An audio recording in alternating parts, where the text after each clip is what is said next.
Tremblement de terre apocalyptique au Maroc. Appel à la repentance. Jésus-Christ revient bientôt.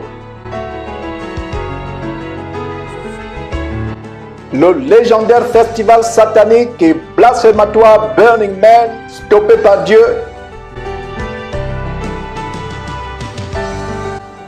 Tentative d'un nouveau coup d'État au Gabon par le faux pasteur Mike Joktan.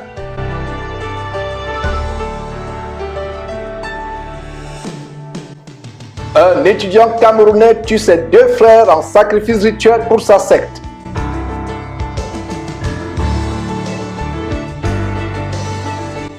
Au Kenya, le gouvernement ferme 5 églises suite au massacre des affamés du jeûne qui a fait près de 500 morts il y a 4 mois environ.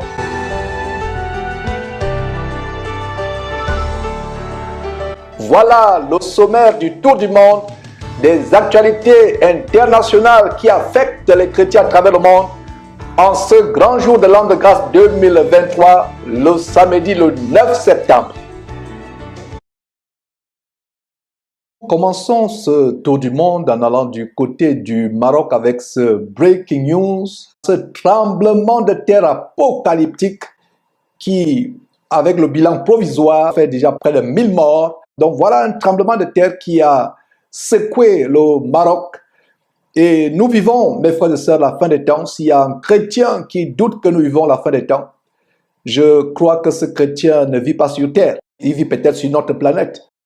Les signes de la fin du monde sont là, avec toutes sortes de choses abominables, des catastrophes naturelles, des bruits de guerre. Et justement, le Seigneur Jésus, en Matthieu chapitre 24, nous avertissait sur ces signes annonciateurs de la fin du monde.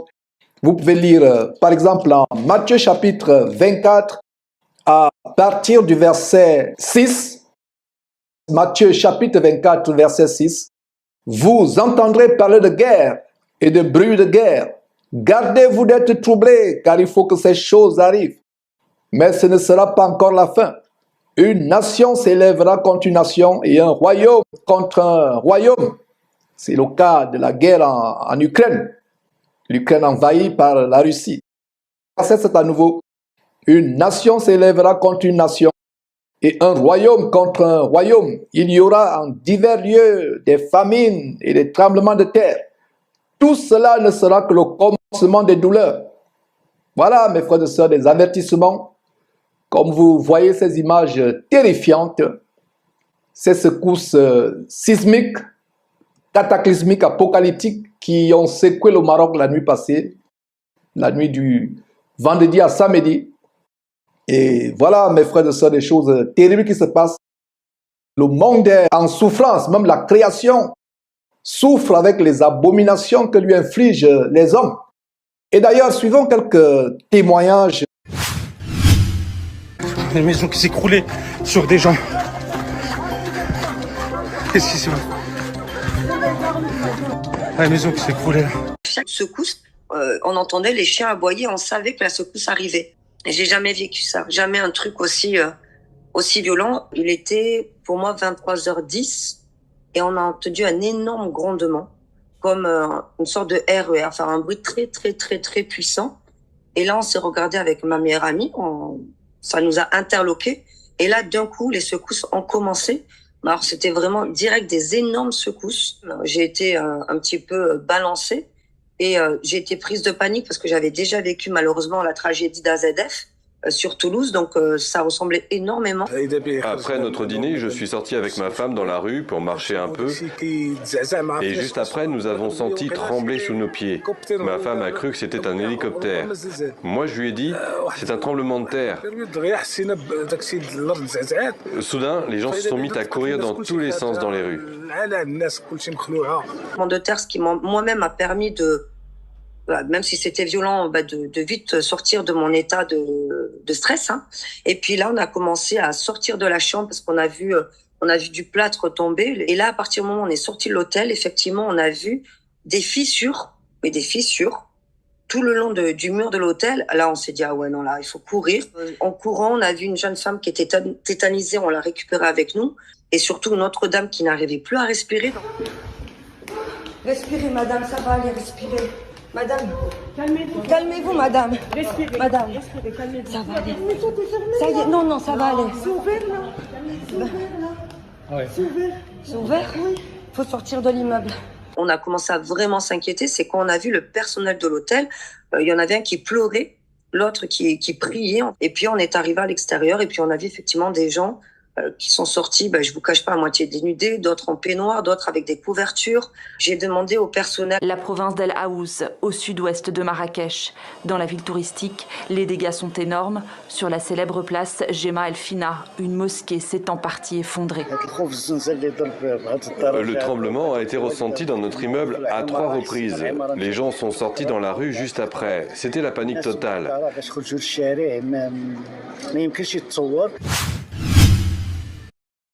C'est terrible, mes frères, c'est vraiment terrible. Voilà les choses que le Seigneur Jésus annonçait. Nous vivons la fin des temps. Comme je l'ai toujours enseigné lors de nos enseignements du dimanche par Zoom.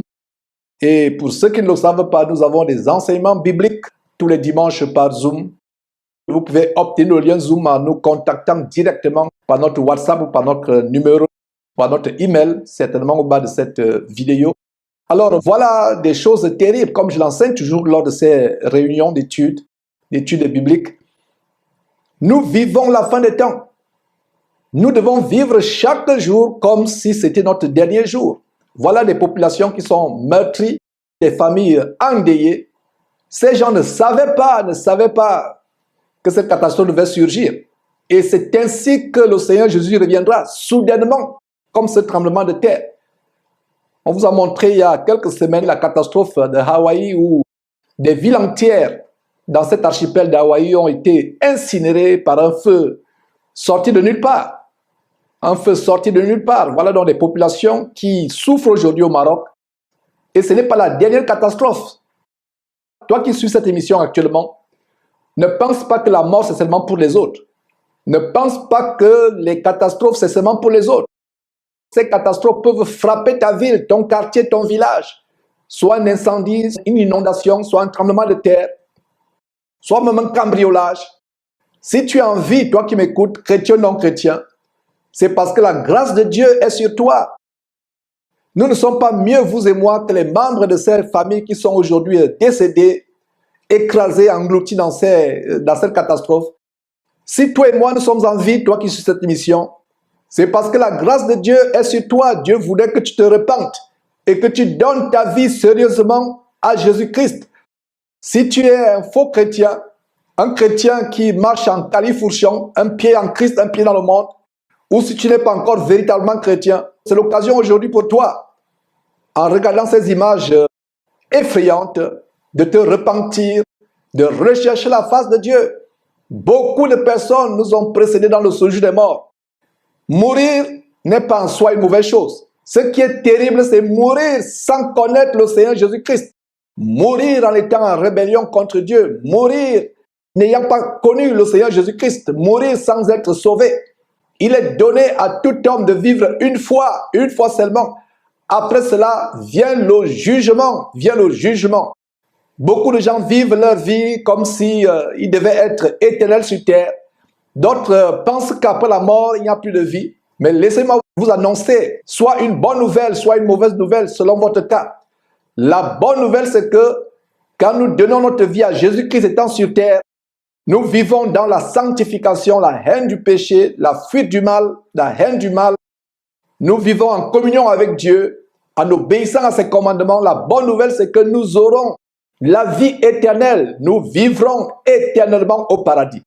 La mauvaise nouvelle pour d'autres, c'est que si vous vous rebellez contre Dieu, si vous ne vous souciez pas de Dieu, vous vivez votre vie comme s'il n'y avait pas de Dieu, vous votant dans les abominations, dans le péché, le meurtre, les avortements, les mensonges, les vols, la masturbation, la pornographie, la démo sexuelle, faisant les mauvaises choses, la prostitution, l'homosexualité et autres, sans vous soucier que Dieu existe, en vous trompant dans votre conscience que Dieu n'existe pas, que la vie s'arrête sur cette terre, vous allez vivre éternellement en enfer.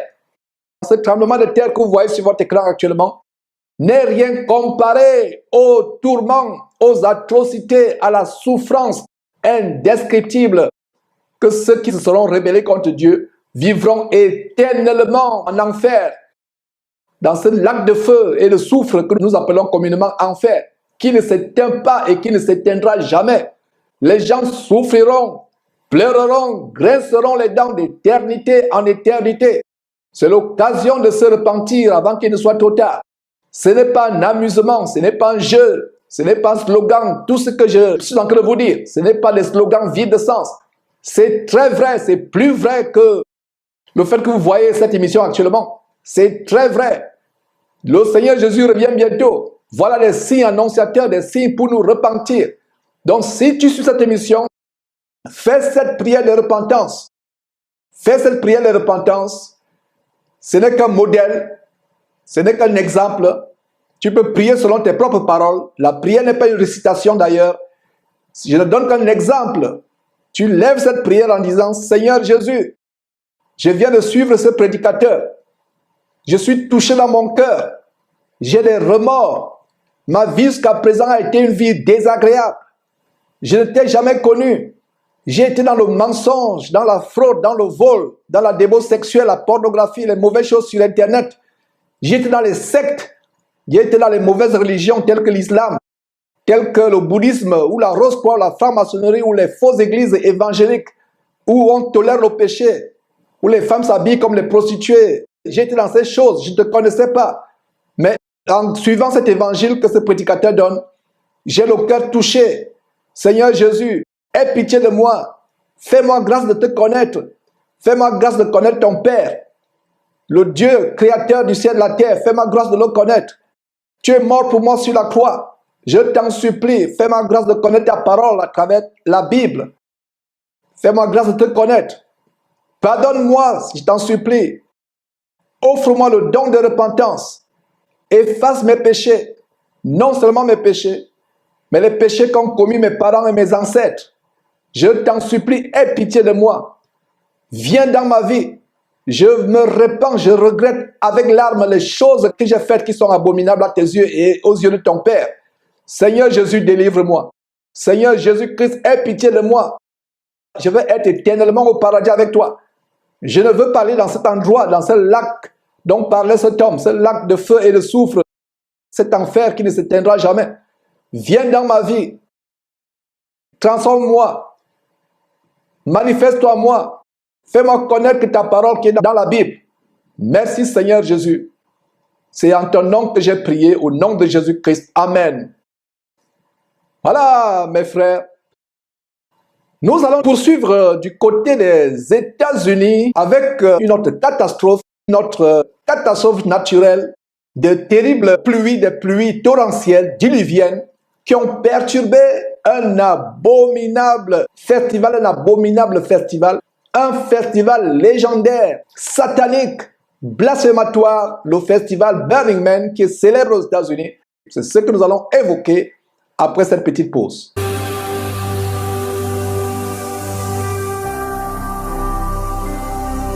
Jésus-Christ TV, vous connaîtrez la vérité et la vérité vous affranchira. Nous revenons après ce tremblement de terre cataclysmique, apocalyptique du côté du Maroc, avec une autre catastrophe naturelle maintenant du côté des États-Unis, au Nevada, dans l'état du Nevada, où des pluies diluviennes, des pluies torrentielles ont éparpillé, ont dispersé les participants d'un abominable festival, un festival légendaire aux États-Unis, le festival de Burning Man, qui se passe chaque année. Les participants de ce festival se sont retrouvés piégés dans ce grand désert, dans des flaques de boue, dans un véritable océan de boue. Leurs voitures embourbées, ils étaient aux amois. Il y a eu des bouchons monstres qui ont paralysé cet endroit.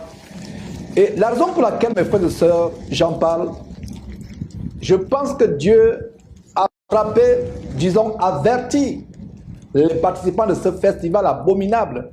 Dieu les a avertis. Il y a eu des arcs-en-ciel qui ont apparu dans le ciel. Et vous savez que quand l'arc-en-ciel apparaît dans le ciel, c'est un signe de la clémence de Dieu, que Dieu pouvait détruire, engloutir cet endroit, Mais il n'a voulu tout simplement user de clémence, il n'a pas voulu engloutir, il n'a pas voulu punir. Beaucoup parmi vous n'ont certainement jamais entendu parler de l'abominable et satanique festival Burning Man. En français, l'homme qui brûle, Burning Man ou l'homme qui brûle. Le festival Burning Man ou l'homme qui brûle, pour vous qui ne le savez pas, est le fameux méga événement satanique organisé chaque année dans le désert du Nevada, dans une ville appelée Black Rock City. Black Rock City. Les participants viennent de presque toutes les couches sociales, de presque toutes les régions des États-Unis et même à travers le monde. Et ces participants sont parmi les êtres humains les plus pervers, les plus possédés par les démons, les plus débauchés de la planète Terre. Ils construisent des choses bizarroïdes, des cauchemardesques que même Hollywood ne peut pas imaginer. Hollywood ne saurait imaginer.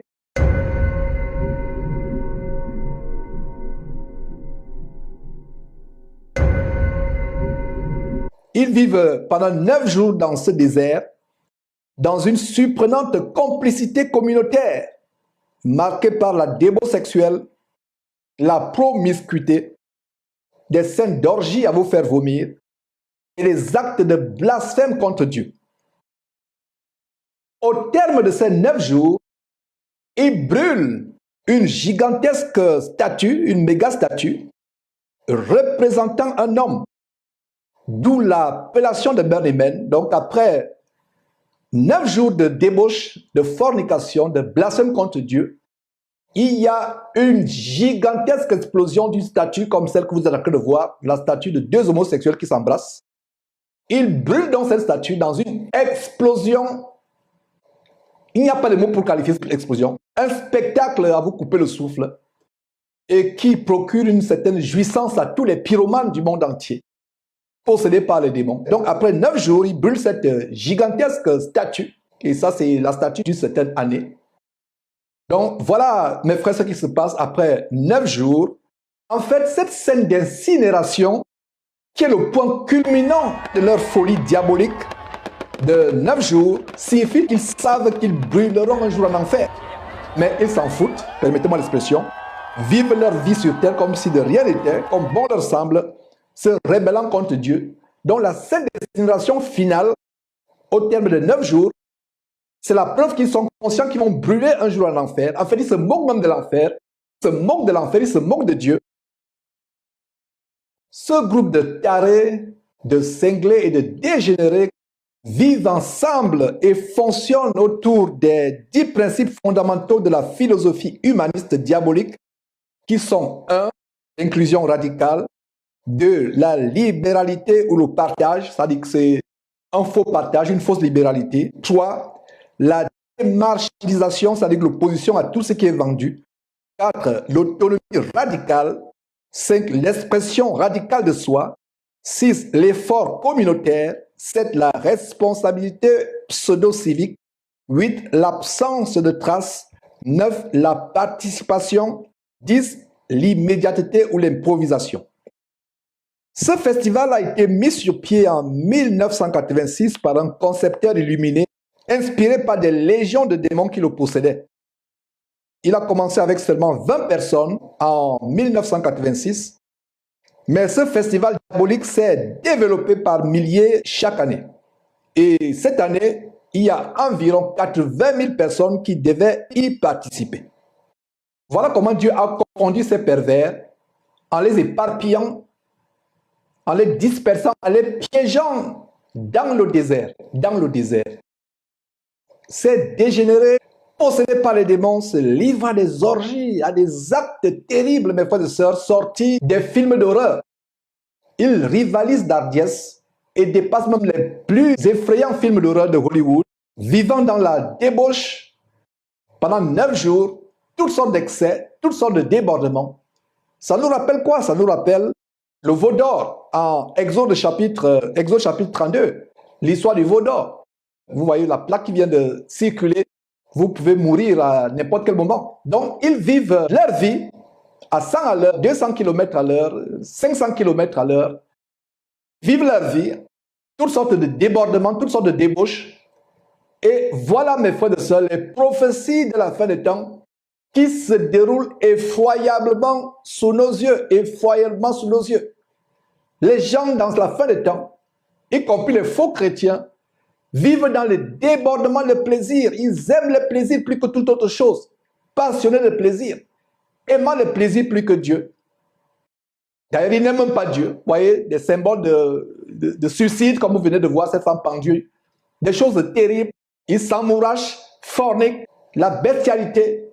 Ils vont avec des animaux au vu au-dessus de tout le monde. L'homme va avec l'homme au vu au-dessus de tout le monde. La femme va avec la femme au vu au-dessus de tout le monde. Il y a des statues gigantesques avec des symboles sataniques, toutes sortes de dégénérés à travers le monde. Ils construisent des choses cauchemardesques, comme je l'ai dit, des choses bizarroïdes. Et tout un symbole, rien n'est par hasard. Tous ces objets monstrueux qu'ils construisent, en fait, ils représentent les démons. D'ailleurs, la plupart de ces concepteurs, de ces inventeurs qui font ces choses sont inspirés par les démons qui leur inspirent à faire ces choses. Regardez un homme sorti de terre. En fait, c'est l'homme qui se rebelle contre Dieu, l'homme qui défie Dieu, l'homme qui pense qu'il peut s'en foutre de Dieu, permettez-moi l'expression, qui peut vivre sa vie sans se soucier de Dieu. Donc voilà comment Dieu a frappé par une tornade ce festival diabolique de célébration à Satan. Le péché à un niveau, est-ce que vous saviez que des choses comme ça se passent à travers le monde? Ici aux États-Unis. Les États-Unis, c'est la Sodome et la Gomorre des temps de la fin. Et les gens de Ninive, les gens de Sodome et Gomorre, nous jugeront. Regardez les orgies qui se passent en plein jour. Des gens qui forniquent, qui font des choses terribles. Des choses qui se passent en plein jour. C'est terrible. Regardez cette ville gigantesque dont le tracé ressemble à un dessin inspiré par les extraterrestres. Et vous et moi, nous savons que c'est des démons.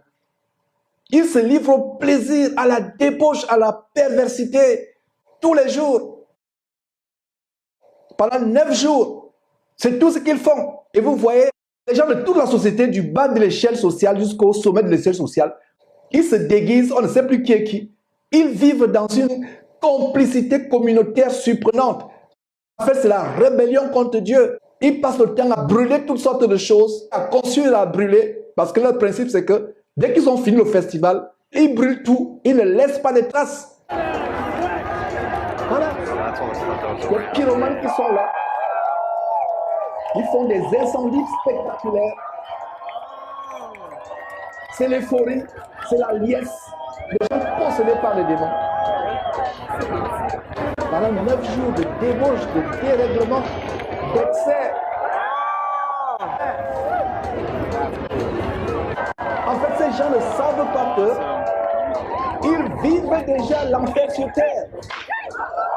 Ils se moquent de Dieu, mais on ne se moque pas de Dieu. Ce qu'un homme aura sémé, il le récoltera aussi. Voilà. Ça fait près de 20 ans que je vis aux États-Unis. Ce n'est que cette année que j'ai entendu parler de ce festival diabolique, de Burning Man.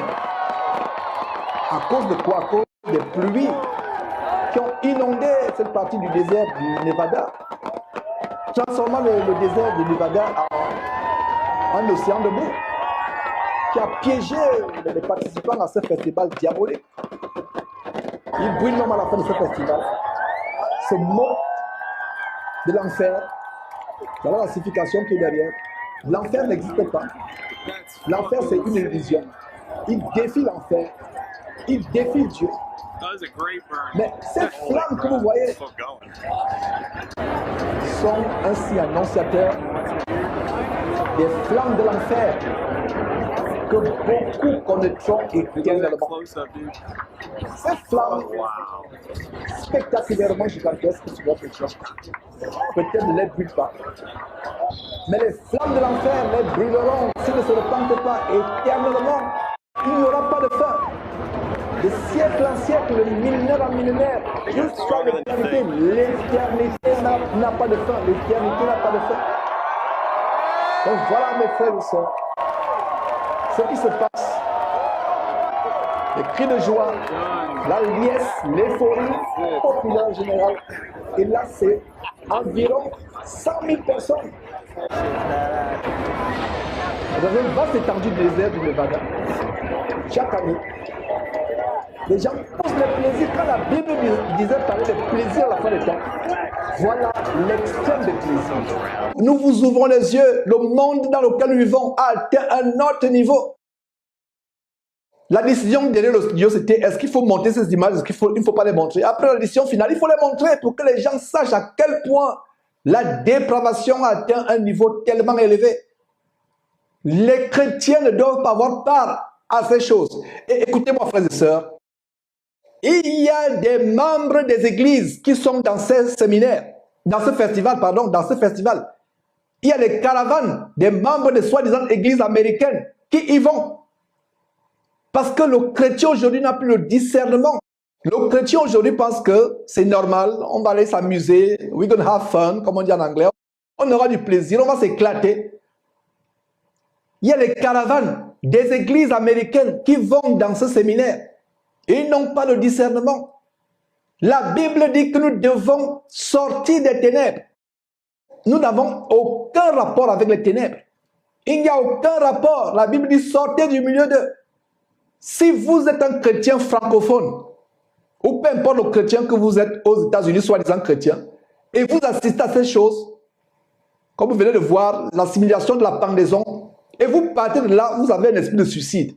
Vous avez toutes sortes d'esprits. Il y a des gens qui vont là-bas par suivisme. Et c'est à vous que je m'adresse. Vous, chrétiens francophones, peu importe là où vous venez, d'Europe, d'Afrique, qui vivent aux États-Unis, que vous soyez même américain et vous pouvez comprendre ce que je suis en train de dire. Vous assistez à ces choses par suivisme parce que vous voulez accompagner un ami, avoir un week-end, et les places vendent depuis des mois. Et il n'y a même plus de places. Donc, 6 mois à l'avance, les places sont déjà réservées. Il n'y a plus de places vides. Voilà ce qui se passe. Les gens courent vers les plaisirs débridés. Beaucoup savent ce qu'ils sont en train de faire. Les organisateurs savent ce qu'il y a derrière.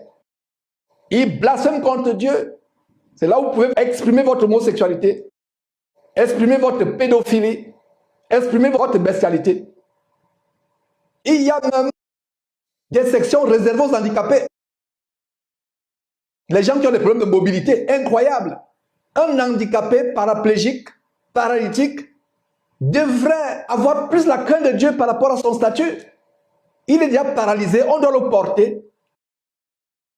On les porte, certains sur des brancards, d'autres sur des chaises roulantes. On les porte pour qu'ils assistent à ce spectacle macabre. C'est terrible, mes frères et sœurs. Je ne savais pas que des choses comme ça se passaient aux États-Unis. Oh, mes frères et sœurs. Quand je dis souvent que les États-Unis, c'est la Sodome et Gomorrhe des temps modernes, c'est même plus que Ninive. La génération de Ninive, la génération de Sodome et de Gomorrhe, au jour du jugement, se lèveront et diront, grand Dieu, tu nous juges sévèrement, mais regarde, ceux-là nous ont dépassé 1 milliard de fois dans la débo sexuelle, dans la perversité, dans la méchanceté, dans le blasphème contre Dieu. Ils nous ont dépassés. C'est terrible. Rien n'est par hasard. Vous pouvez voir le site. Vous avez l'impression que c'est un symbole satanique gigantesque. Vous avez l'impression que c'est les démons. Ce n'est même pas une impression, ce sont les démons qui leur ont inspiré. Et voilà le site Vue du ciel, où environ 80 000 personnes sont logées. Et c'est au centre qu'on fait toutes sortes d'orgies, de spectacles, de blasphèmes. Et voilà comment, cette année, il y a quelques jours, le week-end passé, Dieu les a frappés, les a confondus. Des voitures embourbées, des personnes piégées. Il y a eu même des morts. dont le spectacle n'a plus eu lieu. Voilà comment Dieu a dispersé exactement l'histoire d'Exode chapitre 32. Quand Moïse s'est retiré pour être seul avec Dieu à la montagne, le peuple est resté seul, lassé, et vous pouvez lire en Exode chapitre 32, verset 1, comment le peuple, voyant que Moïse tardait à descendre de la montagne, s'assemble autour d'Aaron et lui dit, fais-nous un Dieu. Exactement dans ce désert où ils font toutes sortes de dieux, de fonte, de bois, d'acier, de verre. des choses monstrueuses, cauchemardesques qu'ils fabriquent. Alors ils font ces choses au temps de Moïse et nous voyons au verset 5 comment, lorsqu'Aaron vit cela, verset 5, lorsqu'Aaron vit cela, il bâtit un autel devant lui et il s'écria, demain il y aura une fête en l'honneur de l'Éternel, demain. Le lendemain, ils se levèrent de bon matin, ils offrirent des holocaustes et des sacrifices d'action de grâce et les sacrifices que ces gens offrent sont leurs propres âmes. Aaron et Israël à l'époque, les Israéliens à l'époque, ils offraient des sacrifices à d'autres dieux, à un dieu fait de fonte, le veau d'or. Donc le peuple s'assit pour manger et pour boire, puis ils se levèrent pour se divertir. Voilà les temps de divertissement. Donc il y a eu cette pluie torrentielle envoyée par Dieu pour les éparpiller. Voilà l'arc-en-ciel, justement, qui apparaît au ciel. Et vous savez ce que représente l'arc-en-ciel, pour vous qui lisez bien votre Bible. Quand Dieu a détruit la terre au temps du grand déluge en Genèse chapitre 6, Dieu s'est repenti d'avoir détruit la terre. Alors il a établi l'arc-en-ciel comme étant un signe de sa miséricorde envers la terre, un signe de sa promesse qu'il ne détruirait plus la terre avant la fin des temps, avant le retour de notre Seigneur et Sauveur Jésus-Christ, il ne détruirait plus la terre. Est-ce que vous pensez que c'est par hasard que l'arc-en-ciel est apparu dans le ciel ce jour-là? Ce jour où il y a eu cette pluie torrentielle diluvienne qui a transformé le désert en une mare de boue, en un océan de boue.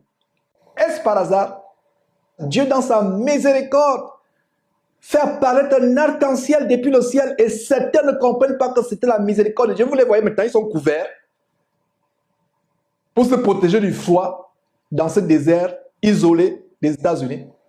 Et justement, vous voyez cette main, selon les informations que nous avons reçues, il y a eu une épidémie soudaine d'Ebola dans ce camp. Vous voyez la main d'un participant qui a des pustules sanguinolentes et peut-être purulentes. Voilà l'Ebola, subitement, mes frères et sœurs.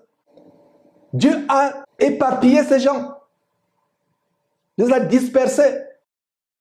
L'arc-en-ciel que vous voyez, c'est la preuve que ces gens auraient pu être totalement tués ce jour-là. Est-ce que vous voyez comment notre Dieu est miséricordieux? Est-ce que vous voyez comment Dieu est miséricordieux? Ces gens auraient pu être tués. Comme au temps de Moïse, justement, il y a eu aussi des serpents brûlants venus du ciel. Une autre catastrophe, la terre s'ouvre, engloutit les gens qui se sont rebellés contre Moïse au temps de la grande révolte de Corée. Donc Corée était l'instigateur. Le tremblement de terre qu'il y a eu au Maroc aurait dû se produire au désert du Nevada. Mais en lieu et place du tremblement de terre, c'est un arc-en-ciel qui apparaît dans le ciel.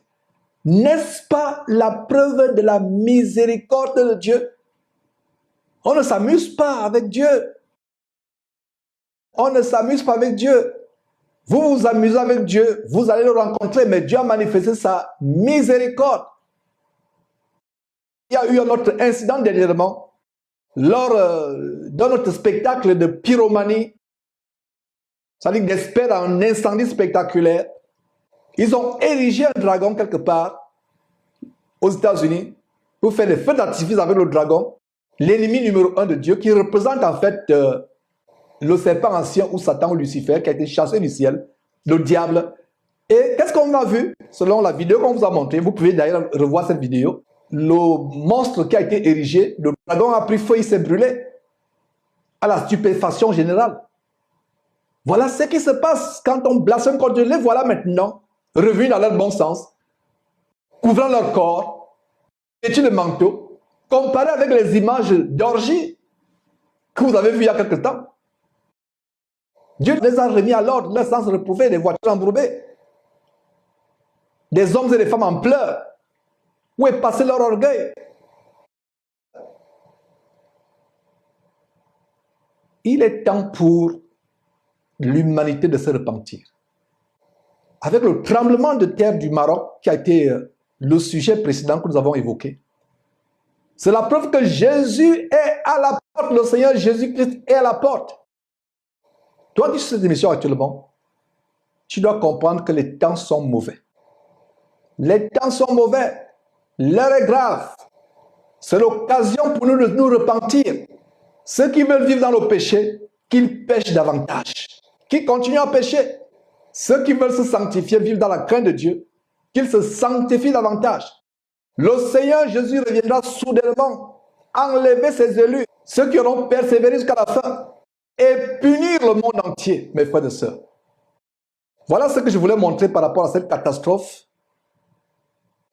qui a dispersé, qui a paralysé, stoppé net la folie légendaire de ce festival abominable et blasphématoire du côté du Nevada. Quand nous revenons, ce sera pour évoquer le sujet de la tentative du coup d'État perpétré par un abominable faux pasteur que nous avons dénoncé par le passé de Jésus-Christ TV du côté du Gabon, Mike Joktan, qui a voulu renverser le nouveau gouvernement militaire de transition et a été pris la main dans le sac et est en train de réfléchir sur son sort dans les géoles de la tristement célèbre prison de Libreville, le Gros Bouquet. Vous connaissez la vérité vous affranchira.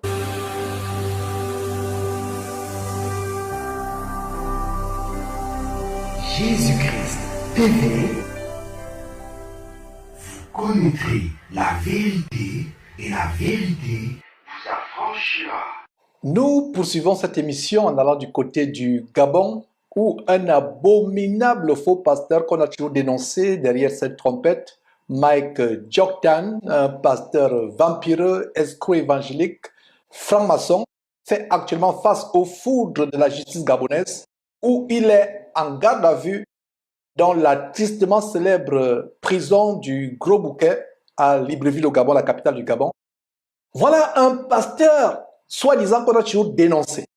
Quand on dénonce ces bandits comme Mike Joktan de la criminalité évangélique en bande organisée avec les Marcelo Tunassi, Mamadou Kalambiri, Raoul Wafo, Yves Castanou, la liste est longue. Quand nous les dénonçons, vous pensez qu'on exagère. Quand on les expose comme étant des pasteurs escrocs, vous pensez qu'on exagère. Quand on les dénonce en tant que pasteurs vampireux, se nourrissant du sang, des sacrifices humains, des victimes sacrifiées sur des plages au Gabon, dans les rues, dans les quartiers au Gabon, se nourrissant du sang humain, de la chair humaine. Voilà ce Mike Joktan, vampireux pasteur vampireux, qui voulait faire couler le sang. Alors que l'armée gabonaise a évité à couler du sang de plusieurs Gabonais en arrachant le pouvoir de l'ancien dictateur Ali Ben Bongo. Et je précise que nous ne faisons pas la politique derrière cette trompette. Notre mission, c'est d'amener les gens à aller au ciel. Nous ne faisons pas de la politique, nous n'avons pas de parti pris. Nous exposons les faits tels qu'ils sont. L'armée gabonaise a empêché une terrible effusion de sang qui devait être plus grave que celle de 2016 où des manifestants, des opposants contestant les élections, probablement truquées, ont été massacrés par l'armée gabonaise sous l'instigation du président déchu il y a quelques jours, Ali Ben Bongo. Alors, le sang des Gabonais, la coulée, l'effusion du sang des Gabonais a été évitée. Et voilà comment Mike Joktan est surpris en flagrant délit d'instigation, de fomentation d'un nouveau coup d'État.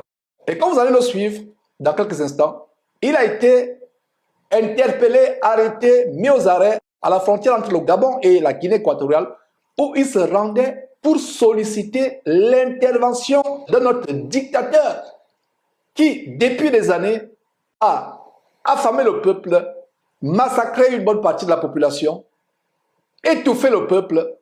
Voilà donc, il se rend en Guinée équatoriale solliciter l'aide de notre sanguinaire. Et voilà donc un pasteur qui, soi-disant, prêche la parole de Dieu, c'est le Christ. Mais aujourd'hui, ce breaking news nous donne raison. Un pasteur qui est supposé gagner les âmes à Jésus-Christ, transformer les gens, amener les gens à fuir le péché, à se convertir, à devenir des véritables disciples, le voilà qui va s'associer à un sanguinaire pour faire couler le sang. Parce que quand il y a un coup d'État, il y a coulé du sang. S'il n'avait pas été interpellé, et si la Guinée équatoriale, avec son armée, aidait la fraction politique de ce faux pasteur, Mike Dioktan, à renverser la junte militaire actuellement au pouvoir, il devait avoir une bataille, il devait avoir une catastrophe, une coulée, une effusion de sang. Voilà un faux pasteur. Voilà, ces faits aujourd'hui nous donnent raison. Et vous qui êtes dans ces épiceries évangéliques au Gabon, sortez de là en courant. Un pasteur ne fait pas la politique. Nous ne faisons pas la politique. Nous ne nous émixons pas dans les choses de ce monde. Montrez-moi un seul verset dans la Bible où un disciple de Jésus-Christ a fait la politique. Si vous avez votre pasteur qui fait la politique, fuyez-le plus que la mort. C'est un sataniste. Fuyez-le, fuyez-le, fuyez-le plus que la mort. C'est un sataniste qui couche sur le même lit avec des francs-maçons, se faisant sodomiser dans les loges franc-maçonniques, sodomisant lui-même d'autres personnes, mangeant la chair humaine, buvant le sang humain. Voilà les choses que nous dénonçons. Ce monsieur a été mis aux arrêts. La lettre qu'il tient en main, il allait en Guinée équatoriale la remettre au dictateur Teodoro Obiangema, afin que le pouvoir de Malabo les aide, lui et sa fraction politique, les aide à renverser la junte au pouvoir qui, soi-disant, est au pouvoir de manière transitoire, soi-disant. Donc, voilà mes frères et sœurs, les choses que nous dénonçons, nous ne mêlons pas la politique. La politique, c'est le dernier de mes soucis. Notre mission derrière Jésus-Christ TV, c'est d'amener les gens au ciel. C'est d'amener les gens à être transformés, à changer. Un vrai chrétien est soumis aux autorités. Un vrai chrétien n'est pas opposant. Un vrai chrétien ne milite pas dans un parti d'opposition.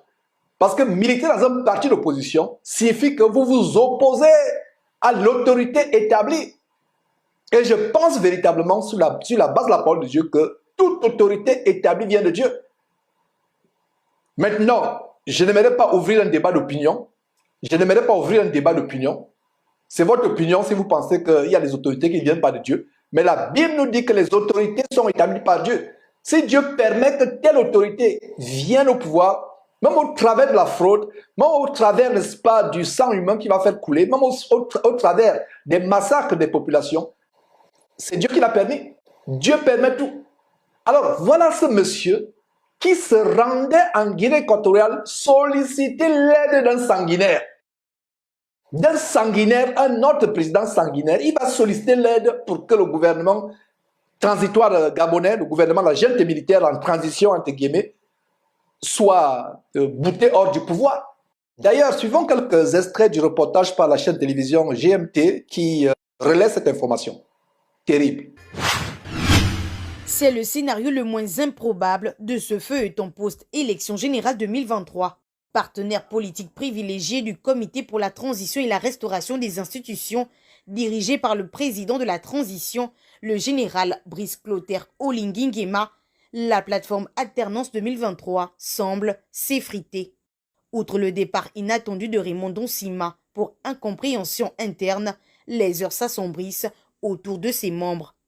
Un réseau Ondo-Ossa Mike Dioktan démantelé, selon des propos relayés par notre confrère Gabon Info et corroborés par des sources concordantes, Mike Dioktan a bien été interpellé hier à Oyem, à quelques encablures de la frontière Gabon-Guinée équatoriale, en compagnie de 2 de ses compagnons. La même source précise que l'homme de Dieu et Terence Niembou Moutsona, acteur politique, aurait été porteur d'un message vers Malabo. Dans la dite missive, le professeur Albert Ondo-Ossa appellerait Teodoro Obiang Zogo à le soutenir dans sa quête de pouvoir, qu'il résume en rétablissant sa victoire. Si les forces de l'ordre n'ont pas donné les indications sur le lieu de leur garde à vue, tout porte à croire que ce serait OB2. Les preuves semblent parler d'elles-mêmes. Les 2 candidats à la dernière élection présidentielle sont aperçus avec 2 lettres et des liasses d'argent. Voilà, vous-même, vous venez de voir, vous venez d'écouter ce que ce monsieur a fait. Voilà un soi-disant pasteur et la parole de Dieu dit que le nom de Dieu est blasphémé. Allons dans la parole de Dieu. Romains, qu'est-ce qu'on voit? Qu'est-ce qu'on voit dans Romains chapitre 2, verset 24? Notez ce verset, s'il vous plaît. Le nom de Dieu est à cause de vous blasphémé parmi les païens, comme cela est écrit. Voilà ce que les païens vont penser de notre Dieu et de notre Seigneur Jésus-Christ. Ils vont dire que ces chrétiens sont des sanguinaires, c'est des putschistes. Voilà un pasteur putschiste. Mes frères et sœurs, pasteur putschiste. Pasteur putschiste. Au lieu d'être dans son soi-disant temple, d'abord, ce temple-là, le véritable temple, n'est pas un amas de pierres, de briques de béton, de fer, de ferraille, de vitres. L'église n'est pas un bâtiment. Voilà un homme qui est censé prêcher l'évangile, gagner les âmes. Mais qu'est-ce qu'il fait? Il devient un putschiste pour verser le sang. Il a soif du pouvoir. Non seulement il est assoiffé d'argent, il est assoiffé de sang humain qu'il boit, mais il est aussi assoiffé de pouvoir. Le pouvoir va de pair avec le sang. Le sang et l'argent. Assoiffé d'argent, assoiffé de pouvoir, assoiffé de sang. Le voilà qui se mêle dans une histoire terrible. Et il pourra croupir en prison pendant des années. Je suis dans la joie de savoir que voilà un pasteur de moi, un franc-maçon avec des grosses bagues, comme vous pouvez voir la bague qu'il a au doigt. Et parlons justement de bagues, mes frères et sœurs. Nous avons dénoncé ces pasteurs avec les gros bagues. Si votre pasteur a une grosse bague, fuyez-le comme la mort. Si votre pasteur a une grosse bague, fuyez-le comme la mort. Nous avons monté l'émission de Maître Salomon, prêtre vaudou, soi-disant maître, qui vend les bagues magnétisées et les croix magnétisées, comme la croix que ce monsieur a au cou, avec le col pastoral. Voilà notre César Cassier de son homologue, avec la même croix, les croix magnétisées, César Cassier de la Côte d'Ivoire. Voilà Duncan William du Ghana. Quel est le dénominateur comme avec sa corne diabolique, sa corne de Baphomet, avec laquelle il met l'huile infâme, l'huile d'envoûtement sur ses soins. Et voilà un autre, Guy Vincent Kocha, qui ressemble à un Égyptien, à une momie égyptienne avec sa cape de sorcier, avec sa canne. Les bagues, voilà celui le pédé qui est mort, l'homosexuel qui est mort, qui sodomisait les enfants, les jeunes garçons dans son temple à Atlanta. Voilà un autre, Melchisedec, en train de verser l'huile sur la pourriture que cette femme a sur la tête, qu'elle appelle cheveux. La première chose qu'il aurait dit, c'est de dire à cette femme d'enlever cette poubelle qui est sur la tête, de la mettre à la poubelle et se confesser, et se repentir. Voilà, ils sont nombreux. Voilà le chef de tous, la Babylone la Grande, la mère de toutes les prostituées, le Vatican, le pape. Les bagues magnétiques, c'est la sorcellerie. Alors ce Salomon, Maître Salomon, grand prêtre vaudou, nous avons fait une émission sur ce monsieur. Je l'ai pris la main dans le sac en pleine émission, je l'ai pris la main dans le sac en pleine émission. Je me suis fait passer pour un pasteur qui veut aussi avoir la main qui fait tomber les gens, avoir des grosses bagues, etc. Nous avons une conversation qui a été enregistrée et après je lui ai révélé qu'en fait, je viens de t'exposer au grand jour devant le monde entier. Toi qui donnes le pouvoir au faux pasteur. Lui-même, sur son site, il prétend donner des pouvoirs magiques au pasteur.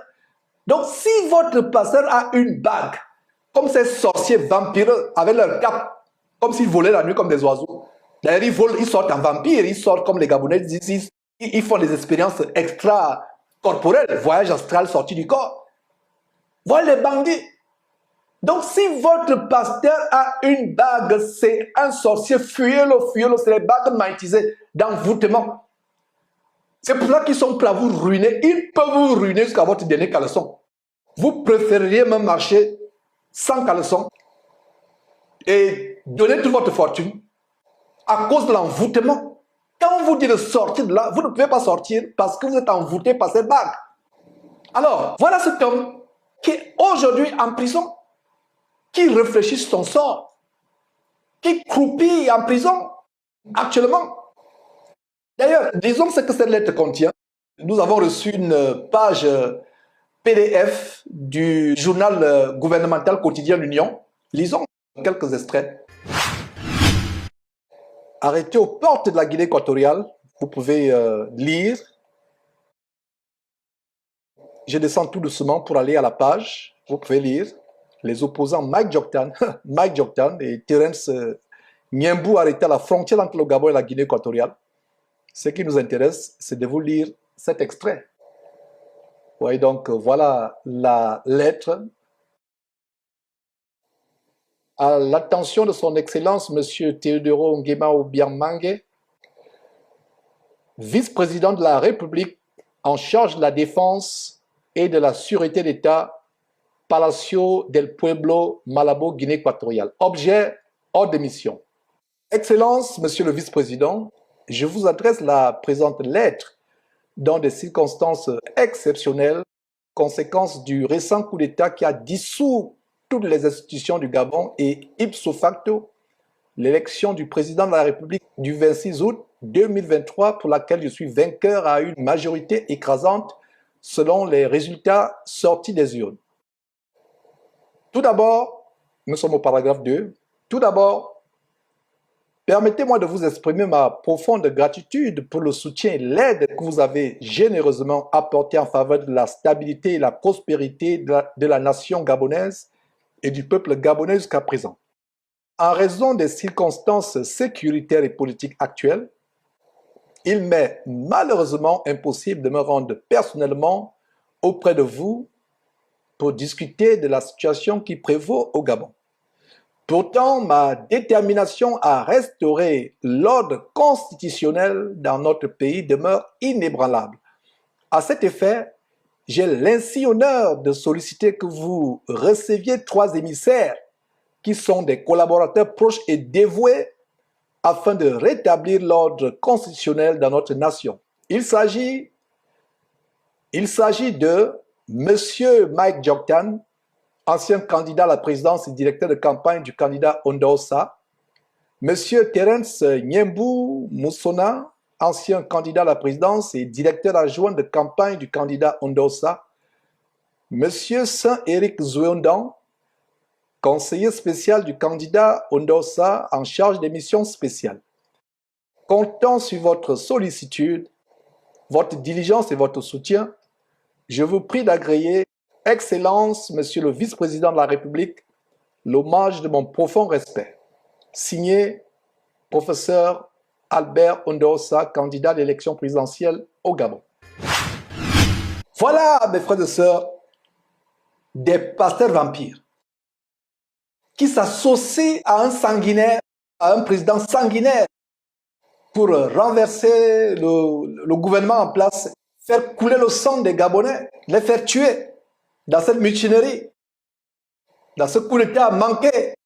La parole de Dieu a un conseil, un commandement, une recommandation pour les soi-disant chrétiens politiciens. Si tu es un chrétien soi-disant politicien, pasteur ou simple croyant dans ces fausses églises qui ne sont que des salles d'embarquement pour l'enfer, voici le conseil de Dieu pour toi, pour tous les opposants soi-disant chrétiens, mais qui en réalité ne connaissent pas Dieu. Parce que si tu connaissais Dieu, si tu connaissais le Seigneur Jésus-Christ, tu comprendrais qu'aucun disciple du Seigneur Jésus-Christ ne s'est mêlé dans un parti d'opposition pour faire renverser le pouvoir en place. Pire encore, par les armes, comme cet abominable faux pasteur voulait faire. Tournez vos Bibles en Proverbes chapitre 24. Proverbes chapitre 24, verset 21. Voici ce que Dieu dit, et c'est le conseil à tous ceux qui sont tourmentés par les passions politiques. Il a dit quoi? Mon fils, crains l'Éternel et le roi. Donc, tu crains qui? L'Éternel, et tu crains le roi. Le roi, c'est l'autorité. Tu t'opposes au roi, tu auras des tribulations, tu auras des persécutions. Tu ne t'opposes pas au roi. La Bible dit, crains l'Éternel et le roi. Le roi, c'est l'autorité. Peu importe la manière par laquelle cette autorité est venue, ne t'occupe pas de ces choses. Notre cité est à venir, c'est le ciel. Voilà ce pourquoi nous œuvrons. Pas pour renverser les pouvoirs terrestres, mais pour aller au ciel. Donc, Proverbe chapitre 24, verset 21, lis ce verset. Mon fils, crains l'Éternel et le roi, c'est-à-dire l'autorité, le chef. Ne te mêle pas avec les hommes réunions. Les Ondaosa, les Albert Ondaosa et autres, tous ces agitateurs, ces opposants, ce sont les gens réunions. Ne te mêle pas avec les gens réunions. Laisse les opposants faire leur travail. Laisse ceux qui s'agitent faire leurs agitations. Ne te mêle pas. Tu te mêles avec les gens réunions. Tu recevras ta punition, ton châtiment. Tu vas souffrir. J'ai toujours dit aux jeunes chrétiens, surtout les jeunes chrétiens qui sont emportés par les passions de la jeunesse, et même aux chrétiens plus âgés, quand il y a les grèves, les manifestations, les sittings, ne vous mêlez pas à ces choses. S'il y a une grève et que toi, chrétien ou chrétien, tu prends part à ces grèves, à ces manifestations, la première balle tirée par le fusil d'un militaire ou d'un policier t'atteindra. La première balle qui sera tirée par un militaire ou par un policier t'atteindra. Parce que Satan en veut plus aux chrétiens qu'à tous les êtres humains. Satan en veut à tous les êtres humains. Il hait la race humaine, mais il hait particulièrement les chrétiens. La première balle qui sera tirée te touchera, toi, soi-disant chrétien. Ne te mêle pas à ces choses. Tu entends qu'il y a les mouvements à gauche, il y a les manifestations à droite. N'y va pas. La Bible dit, ne te mêle pas avec les hommes réunions. Et j'imagine maintenant toute son église épicerie du côté du Gabon à Libreville. Tous ces ouailles sont agités par toutes sortes de passions. Sortez de cette église. L'église n'est pas un bâtiment, ce n'est pas une dénomination. L'église, c'est tout ce qui, à travers le monde, adore le Seigneur Jésus-Christ, adore Dieu, sont véritablement convertis, vivent selon les commandements de Dieu et du Seigneur Jésus-Christ, son Fils. J'aimerais avoir un dernier verset pour ce genre de faux pasteurs, et vous qui les suivez, dans 2 Pierre, chapitre 2, qui parle des faux pasteurs. Quand on dénonce les faux pasteurs, vous dites qu'on exagère. Voilà Pierre, l'apôtre Pierre, le merveilleux aîné, le merveilleux grand frère Pierre dans la foi, qui nous a précédés dans la foi, inspiré par Dieu. Voilà comment il dénonce les faux pasteurs, les faux prophètes. 2 Pierre chapitre 2, verset 1.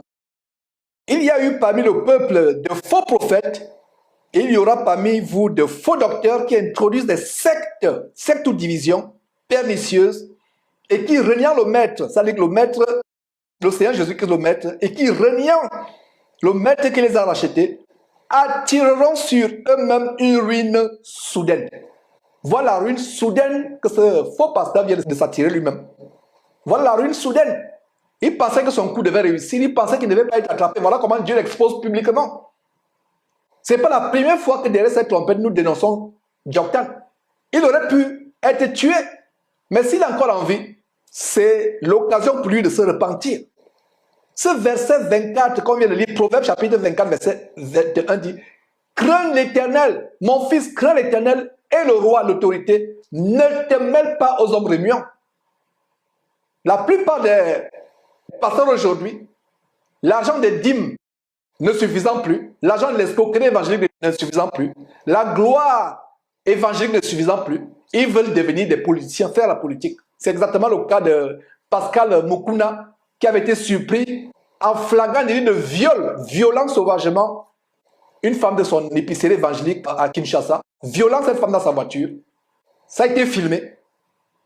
Violant cette femme, aujourd'hui il est politicien, il a un parti politique.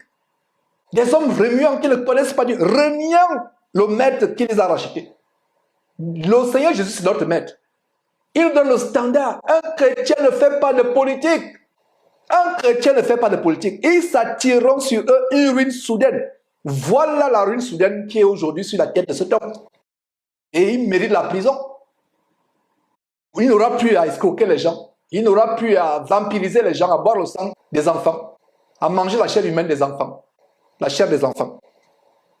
Verset 2, toujours 2 Pierre chapitre 2, verset 2. Plusieurs les suivront dans leur dissolution.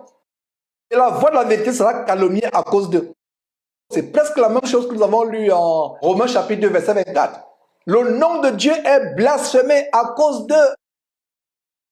Le nom de Dieu est blasphémé à cause de ces faux pasteurs, à cause de ces faux pasteurs, pasteurs d'Imovore, vampireux, francs-maçons. Le nom de Dieu est blasphémé à cause de parmi les gens du monde. Et voilà ce verset qui dit quoi? 2 Pierre, chapitre 2, verset 2. Plusieurs les suivront, leurs oreilles envoûtées par les bagues magiques, envoûtées par les sacrifices humains, ensorcelés. Plusieurs ouailles envoûtées, plusieurs fidèles envoûtés les suivront dans leur dissolution. Et la voix de la vérité sera calomniée à cause de verset 3 par cupidité. L'amour de l'argent, l'amour de la gloire, l'amour du pouvoir, l'amour de la célébrité. Par cupidité, ils trafiqueront de vous au moyen de paroles trompeuses. avec l'éloquence, la rhétorique humaine, ils vont essayer de vous convaincre que non, un chrétien peut faire la politique. Ils vous entraînent en enfer. Mes frères et sœurs, fuyez de telles personnes. Fuyez-les, fuyez-les, fuyez-les. Ils vous entraînent en enfer. Fuyez pour votre vie. Courez, fuyez ces gens plus que la mort. Ils vous entraînent en enfer. Et voilà ce que nous voulions montrer du côté du Gabon. C'est terrible comment les gens sont malmenés, trompés, bouleversés, détruits, menés en enfer par ces faux pasteurs. C'est terrible, mes frères et sœurs. Fuyez ces gens et lisez vos Bibles. Lisez vos Bibles. Nous allons prendre une pause et quand nous revenons, nous irons du côté du Cameroun pour avertir les jeunes gens qui sont empêtrés, fascinés par la vaine gloriole avec l'histoire des influenceurs. Et voilà donc ce jeune étudiant camerounais qui a sacrifié, qui a tué ses deux frères en sacrifice rituel pour sa secte. C'était mes frères et sœurs. Nous revenons dans quelques instants.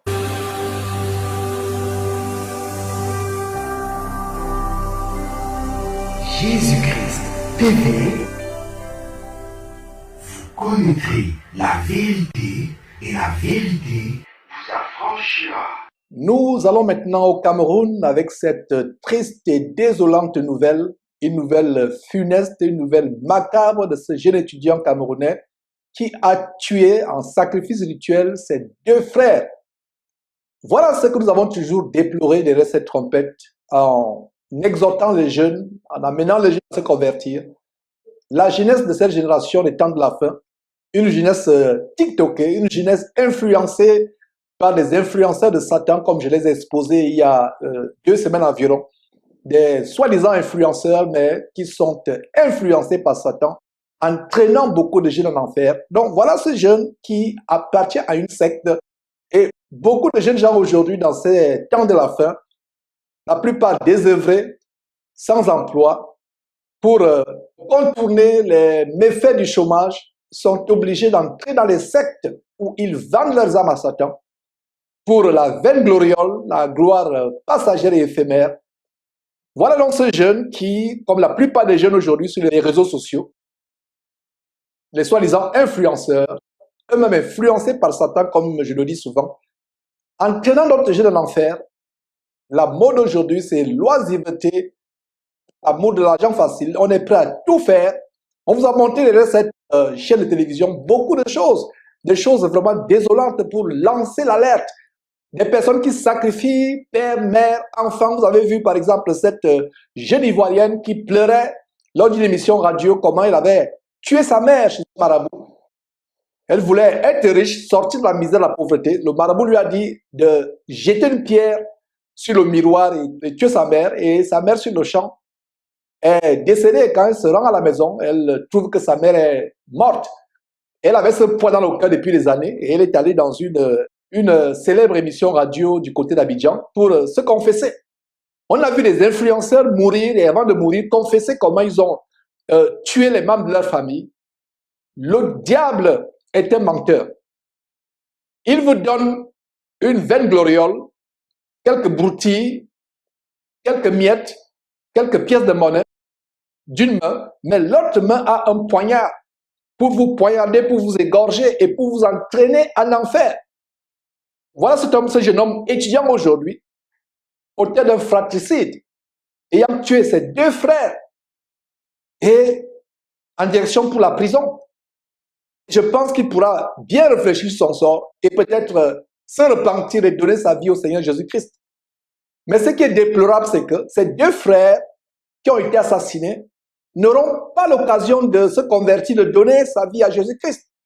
C'est tellement triste, mes frères et sœurs. Voilà la jeunesse aujourd'hui.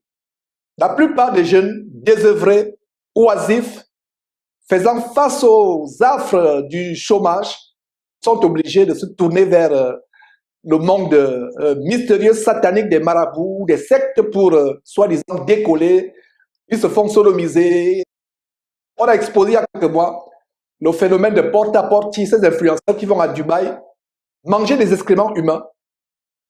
Ils s'affalent au sol et ces bourgeois, entre guillemets, de Dubaï, du Moyen-Orient, défectent dans la bouche de ces jeunes Africains.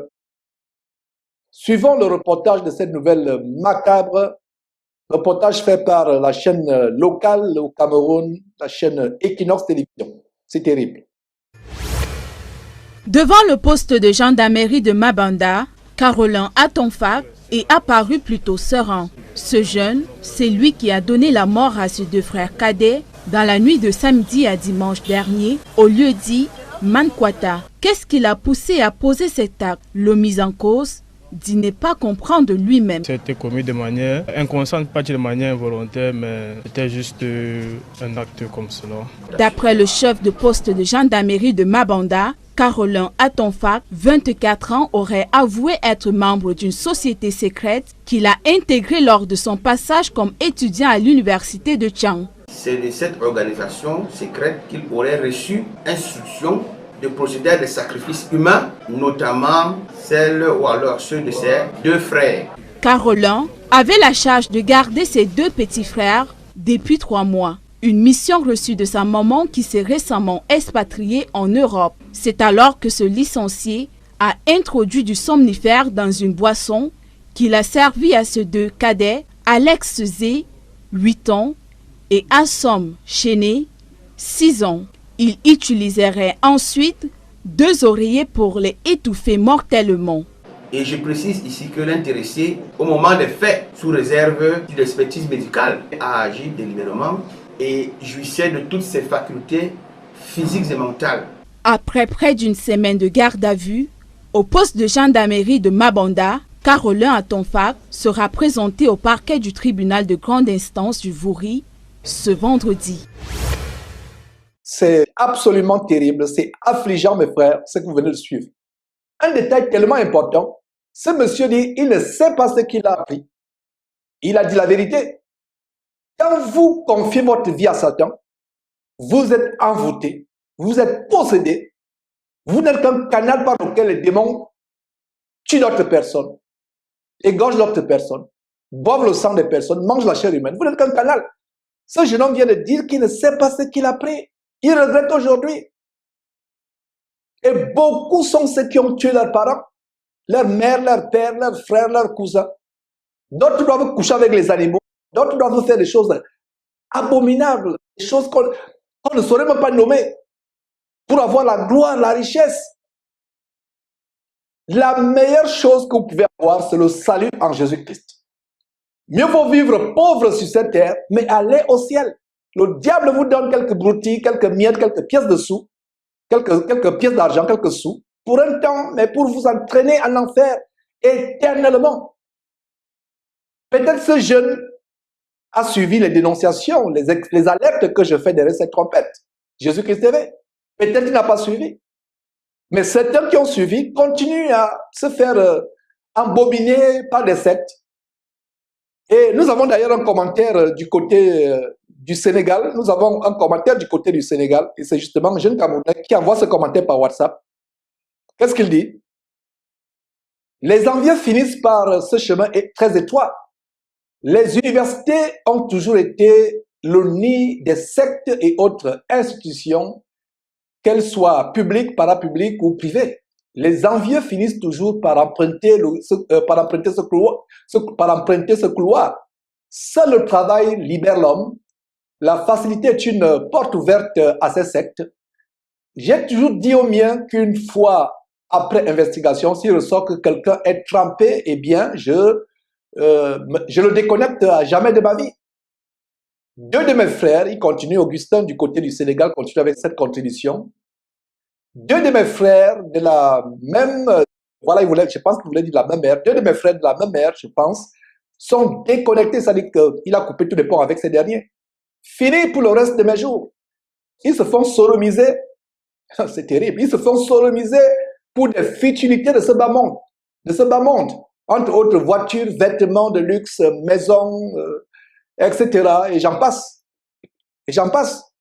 Mes frères, voilà le témoignage d'Augustin côté du Sénégal, un Camerounais qui réagit à cette triste nouvelle de cet étudiant Camerounais qui a tué 2 de son propre sang. Tu fais couler ton propre sang, tes frères.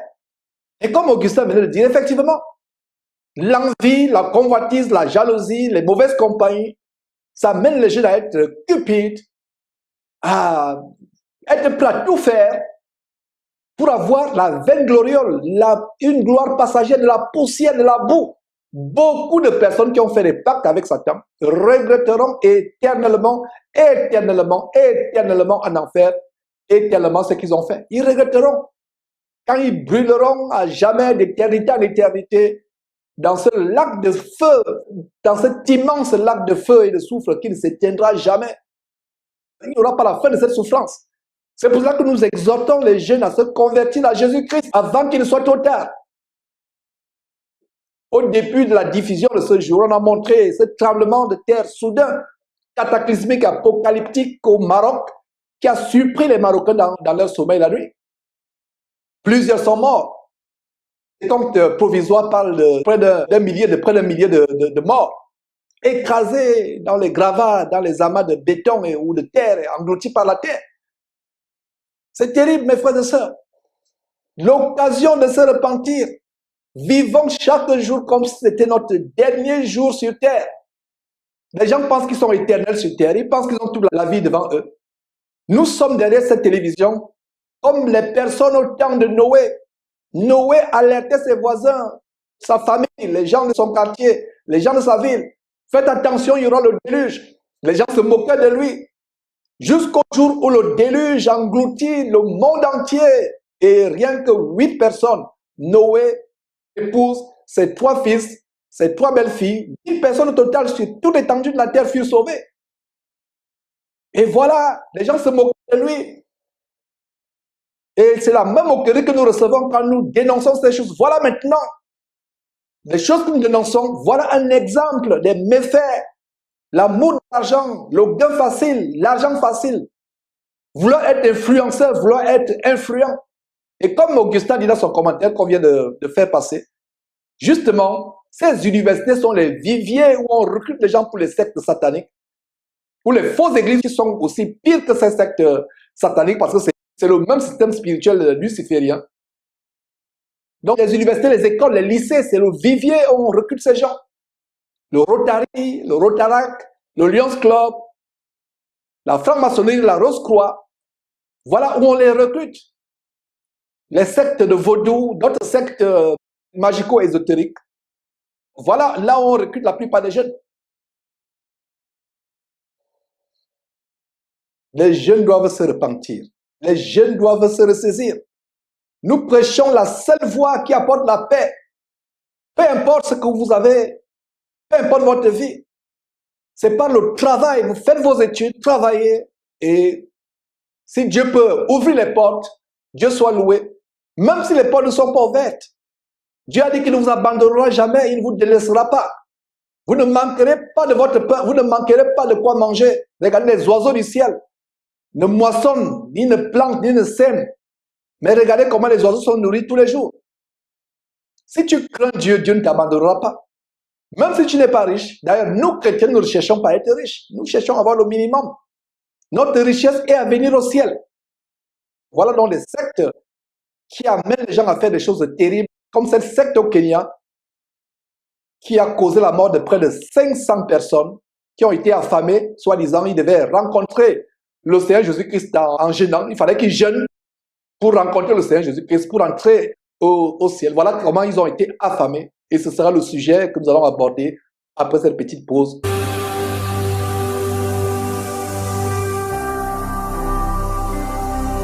Jésus-Christ TV, vous connaîtrez la vérité et la vérité vous affranchira.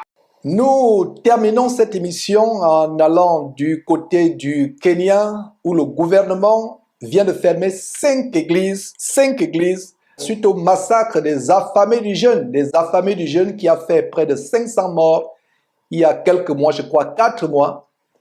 Et je vais vous lister ces églises dans quelques temps. Voilà une bonne décision que le gouvernement kenyan a prise suite à ce massacre, mes frères et sœurs, il y a quelques mois. Un nommé Paul Ntenge Mackenzie de l'abomination Good News International Ministry au Kenya a forcé ses fidèles à mourir de faim pour rencontrer le Seigneur Jésus-Christ. Vous pouvez voir les livres qui sont passés, peut-être je reviendrai sur ces livres diaboliques, écrits et inspirés par les esprits diaboliques. Donc, ce pasteur a défrayé la chronique sur le plan international.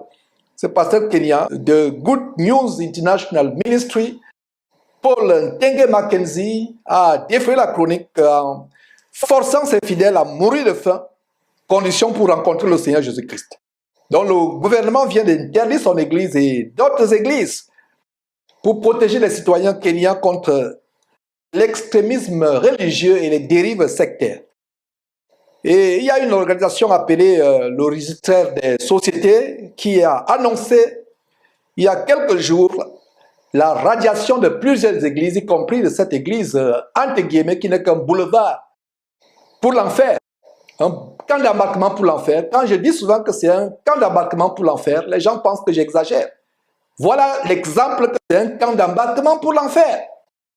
Les gens ne lisent pas la parole de Dieu, c'est un camp d'embarquement pour l'enfer. Les gens ne lisent pas la Bible. Si vous lisez votre Bible, aucun homme ne peut vous tromper, aucun homme ne peut vous tromper. Donc voilà ce Mackenzie, Paul Ntenge, chef autoproclamé de ce groupe, avait demandé à ses partisans de jeûner jusqu'à la mort afin d'accélérer leur entrée au paradis. Et beaucoup ont obéi et sont morts de faim. Leurs corps ont été rapidement enterrés dans des fosses peu profondes, dans la vaste forêt de Shakahola, dans le comté côtier de Kilifi, une région au Kenya. Et ce pasteur aujourd'hui fait face au fou de la justice kenyane. Il fait face à des accusations de cruauté envers les enfants, d'enlèvement et de meurtre, en plus de terrorisme. La plupart de ces victimes sont mortes de faim et d'autres auraient été étouffées, étranglées ou battues à mort. Et c'est ainsi que le greffier du tribunal a interdit le fonctionnement de cette église. Une deuxième église, une autre église, donc 5 églises. Il y a cette première église de ce faux pasteur vampireux Mackenzie. Il y a aussi notre église entre guillemets. Mes frères, je vous ai toujours dit que l'église n'est pas un bâtiment. L'église, c'est le corps de Jésus-Christ. Si votre église a un nom, sortez de là en courant. Si votre église a une pancarte, ce n'est pas une église. Une église, ce n'est pas un tas de ferrailles, un amas de terre, un amas de briques. Ce n'est pas ça. L'église, c'est les hommes. Au 1er siècle dans la Bible, les chrétiens se réunissaient de maison à maison. Le greffier du tribunal local a interdit d'autres églises entre guillemets, telles que la New Life Prayer Center, une église en pleine croissance à Kilifi, appartenant au pasteur Ézéchiel Odero, un jeune fanfaron, flamboyant prédicateur comme les Raoul Wafo et autres, Alpha Lokao, Ézéchiel Odero, donc son églisette ou son église d'épicerie, son super centre commercial a été fermé, New Life Prayer Center a été fermé. Et la police enquête d'ailleurs sur ce jeune homme, sur des soupçons de blanchiment d'argent, de complicité au suicide et radicalisation. Voilà une autre église qui amène les gens à se suicider, qui fait le blanchiment d'argent et qui radicalise les gens. La seule radicalisation que nous devons avoir, c'est sur la base des promesses du Seigneur Jésus-Christ. La radicalisation des commandements du Seigneur Jésus-Christ n'entraîne pas la mort. Ça entraîne la vie, la santé et la vie éternelle après votre mort sur terre. Il y a une autre église, entre guillemets, l'église du Christ en hélicoptère. Voilà le nom d'une église, l'église du Christ en hélicoptère. Toujours à Nairobi. Donc ils ont l'église de Christ en hélicoptère. Terrible, mes frères et sœurs. Dirigée par Thomas Wahome. Et il y a aussi une quatrième église qui a été fermée, la King's Outreach Church, affiliée au ministère de la repentance ou de la sainteté, mes frères et sœurs. La pseudo-repentance et la pseudo-sainteté du célèbre prophète autoproclamé David Oyelowo. J'avais exposé la vie de Oyelowo il y a quelques années et l'église à laquelle il est affilié, la King's Outreach Church, vient d'être fermée. Et le propre chauffeur de David Oyelowo, qui est mort d'ailleurs, sacrifié, avait témoigné comment David Oyelowo devait se déshabiller dans la brousse et adorer un immense, un gigantesque serpent qui devait apparaître. C'est David Weir qui rencontre les chefs d'État à travers le monde. Des cortèges présidentiels, on doit balayer la rue avant qu'ils ne passent. On doit balayer les rues avant qu'ils ne passent. On doit nettoyer au savon les rues avant qu'ils ne passent. On a montré une émission où il est reçu par le sanguinaire et franc-maçon président congolais Denis Sassou Nguesso. Les oiseaux de même plumage volent ensemble. Comment il est reçu avec des fanfares, tapis rouges. Donc cette église à laquelle est affilié l'abominable vampire, David Weir a aussi été fermée. Et la 5e église qui a été fermée, église entre guillemets, c'est l'église de Théophilus, toujours à Nairobi, qui est aussi soupçonnée d'être impliquée dans des activités sectaires. Voilà les agents de Satan qui ferment la porte du ciel à des multitudes. Le nom de Dieu est blasphémé parmi les païens à cause de ces agents de Satan que beaucoup de gens prennent pour des pasteurs chrétiens. Dites à un musulman de se convertir à Christ au Kenya. Dites à un bouddhiste, à un yogiste, à un animiste kenyan de se convertir. La première pensée qu'il aura, si vous lui dites de se convertir à Christ, il aura l'abominable faux pasteur Paul Tege Mackenzie. L'abominable église de Paul Tege Mackenzie de Good News International Ministry. Good news, bonne nouvelle. Good news, bonne nouvelle en français. What good news? Quelle bonne nouvelle? La nouvelle de la mort. Voilà un mini-génocide, 500 personnes qui, pour aller, soi-disant, au ciel, rencontrer le Seigneur Jésus, doivent mourir de faim, doivent s'affamer volontairement. Et même ceux qui ont été secourus par la police refusaient de manger. Même dans les hôpitaux, là où on les a conduits, ils refusaient, même dans les hôpitaux, certains sont morts, ils refusaient de manger, de guérir. Ils refusaient de se faire soigner, ils refusaient de manger. Parce qu'ils voulaient aller au ciel, mordicus, de manière radicale. La preuve qu'ils ne lisent pas les Bibles. C'est des livres de mort, c'est des livres de magie. Brûlez les livres de vos faux pasteurs. Restez avec la Bible.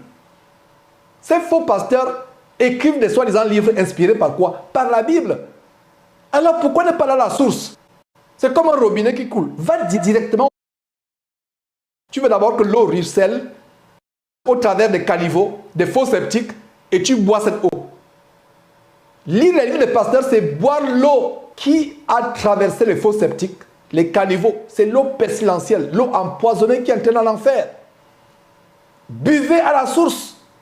C'est pour cela que moi-même j'ai déchiré tous les livres de cet abominable ministère de Way International où j'étais pendant des années. Je les ai déchirés. Déchiré tout livre, déchiré, brûlé. Brûler, c'est même mieux de brûler parce qu'il y a des esprits impurs dedans. Le seul livre que vous devez avoir dans votre maison, comme livre de Dieu, comme saint livre, c'est la Bible, la parole de Dieu. Voilà des personnes, ces personnes qui sont vues par les gens du monde comme des rois qui cherchent à être glorifiés. Voilà comment un révérend prêtre catholique, révérend entre guillemets, le prêtre catholique lui-même est dans l'abomination, mais il a le culot de dénoncer ces gens disant qu'ils cherchent à être glorifiés, à être grands sur terre. Voilà un prêtre révérend. C'est une abomination même de s'appeler révérend.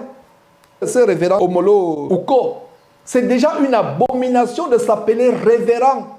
Révérend, c'est le titre qui revient seul à Dieu. Et voilà, mes frères et sœurs, des choses qui se passent. Nous sommes dans la joie de savoir que ces églises, entre guillemets, les églises d'épicerie ont été fermées.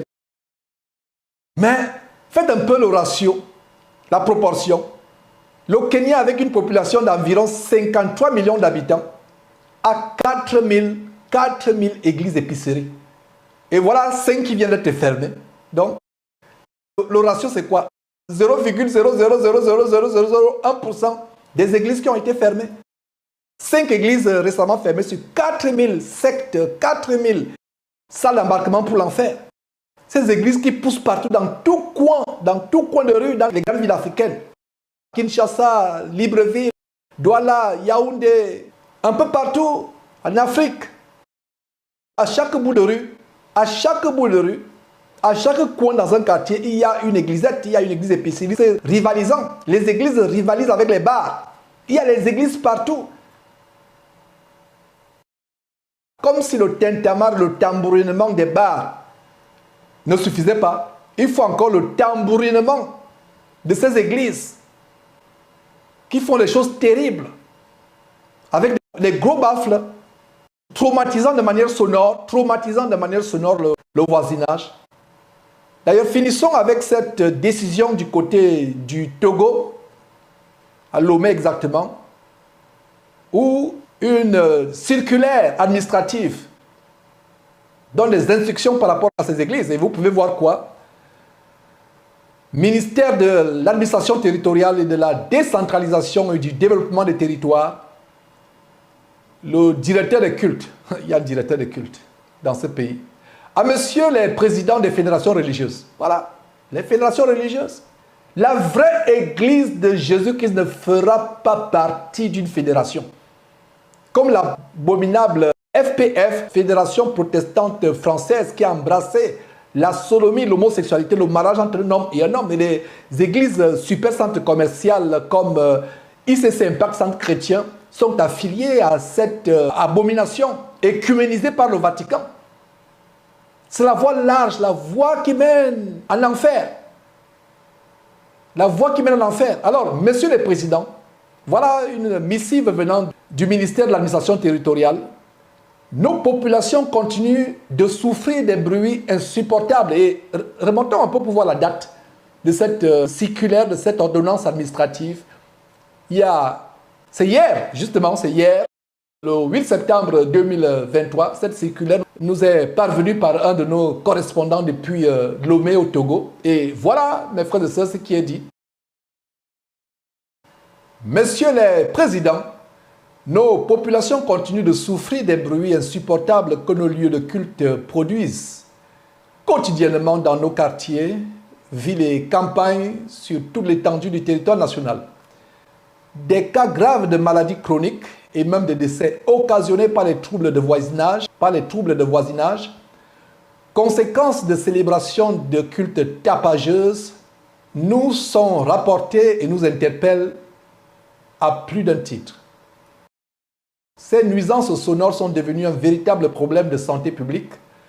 Nous ne pouvons continuer de tolérer ces pratiques et ces agissements qui mettent à rude épreuve le vivre ensemble et menacent la liberté religieuse qui est un acquis dans notre pays. Je viens une fois encore, par la présence, vous rappeler ce qui suit. Les nouvelles implantations de lieux de culte sont formellement interdites.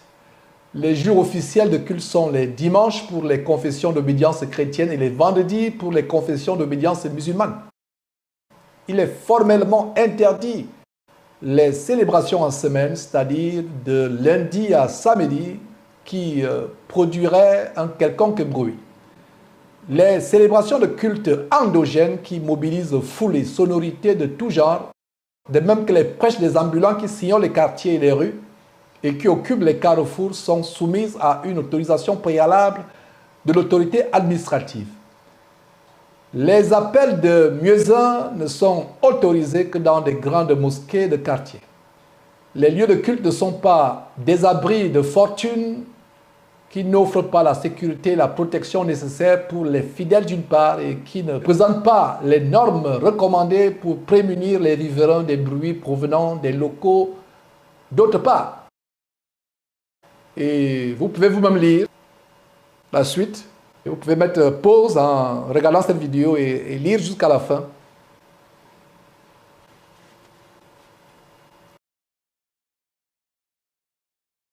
Au regard de ce qui précède, je vous invite à nouveau à prendre vos responsabilités et à instruire vos membres afin que chacun se conforme aux règles minimales de vivre ensemble dans la cité.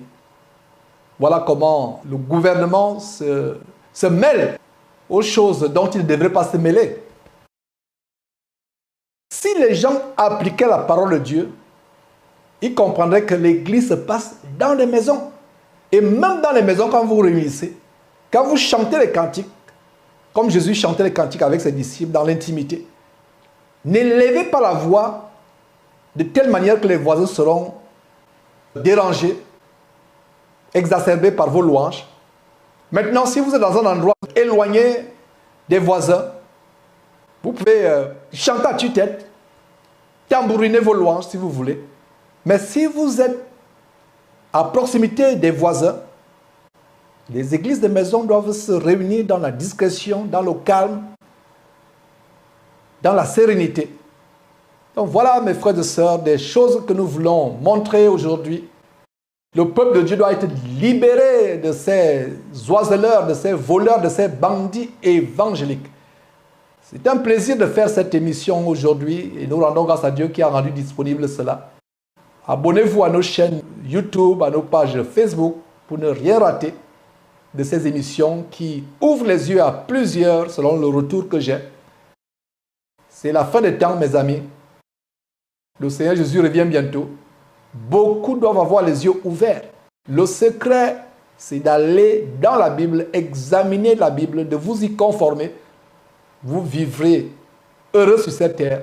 Et à la fin de votre séjour sur terre, vous irez éternellement au ciel où il y a une joie, un bonheur indescriptible. Vous connaîtrez la vérité vous affranchira. À la prochaine émission, Dieu voulant.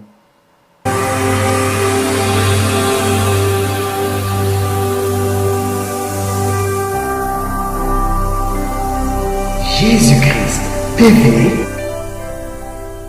vous connaîtrez la vérité et la vérité vous affranchira.